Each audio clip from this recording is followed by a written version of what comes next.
Hi guys, today we'll cover part 3, which is regarding strike zone and good footwork to get into strike zone for forehand. If you have not seen part 1 about the forehand swing, please click above. Okay, let's proceed to discuss about strike zone. There are 3 criteria to strike zone. One is height. The height should be ideally between your shoulder and your waist. So anywhere between these 2 levels is ideal for ease of your swing. If it's too high, it's difficult to control the ball. Same thing with if the ball is too low, below your waist. The next one is regarding the sideway distance. We shouldn't be too close to our body as shown in the right picture, or is too far. One way to gauge the sideway distance is by imagining a ball underneath your armpit. Right. So this will be a comfortable distance. Your arm can be straight or bent, it's up to you. Right.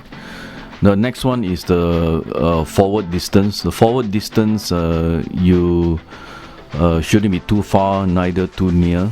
So one way to gauge this forward distance is first of all, when you swing your racket from behind, your butt is facing the front. Okay, try to maintain this as much as possible until the racket passes your body, and naturally the racket face will face the front. Okay, so when the racket face eventually face the front, that is your forward distance. What if the ball is too low, below the waist? So what you can do is you need to bend both knee. Alright, keep your back straight so that the ball is actually still at your waist level. If the ball is too high, you can slap across, stay where you are, slap across, but it is not ideal. The alternative is to move forward and hit the ball on the rise, because the ball is rising from below. So what we need to do is that our racket face need to be slightly close so that they can hit the sweet spot. Alternatively, you can move backward, wait for the ball to come down until you reach your strike zone, which is shoulder to waist level, and then hit the ball, right? And in this case, because the ball is descending, so your racket will be slightly open to make sure that the ball contact the sweet spot of your racket face. Do not forget to use your non-dominant hand. For this particular case, we'll be using the non-dominant hand as a guide on where is a strike zone and move our body accordingly. And for the subsequent drill of the wall and the ball, we will be using this non-dominant hand to catch the ball. We need good footwork so that we can get to the strike zone as soon as possible. The 3 areas to focus on to acquire good footwork will be to have dance steps or pattern. The second is agility or speed, and third will be to build stamina or endurance so that we can last for like 2-3 hours of tennis. For dance steps, you make use of cones and learn how to move in steps efficiently to your strike zone.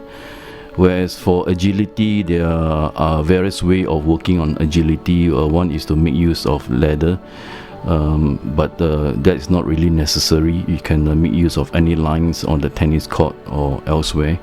This is just an example of how I work on agility. And lastly will be stamina, so that we can last longer on the court. Because of my knee issues, then I'll be using treadmill and cycle instead of jogging. Let's begin the ball and wall drills. We will be tossing with our dominant hand. Recall our part 1 video. And we'll be catching with our non-dominant hand. The first drill will be tossing such that the ball bounce to our strike zone level between our shoulder and our waist. Subsequently, we will toss the ball lower so that we will need to bend our knee to ensure that we catch the ball at our waist level. And I will toss higher and move back to catch the ball at the strike zone again. We will toss higher next, but we're going to shift forward as shown here. Shift forward to catch. Right. One more time, toss higher and shift forward to catch. Right. The next drill will be tossing the ball from left to right at the angle against the wall, so that in this case we will need to shift right to catch the ball.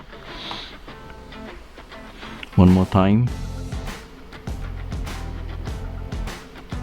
No, a bit unstable, so I need to practice again.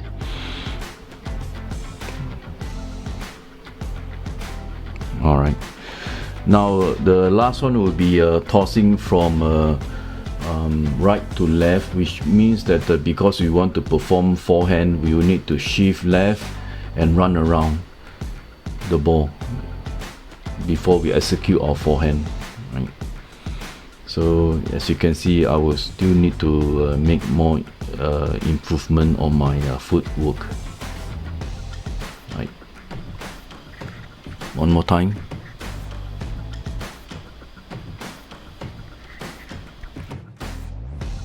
So in summary, please find your own strike zone depending your arm length, and also whether you prefer to hit the ball with a straight arm like Roger or a bent arm like Naomi Osaka. Right.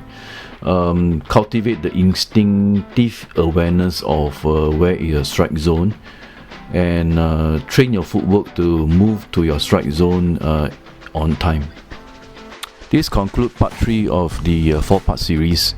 Next week we will briefly cover the strike zone and footwork for backhand, but I will also include some thoughts about using music or golf swing tempo for the purpose of tennis. Why we want to do that is because just like golf, we want to be consistent and able to play with rhythm.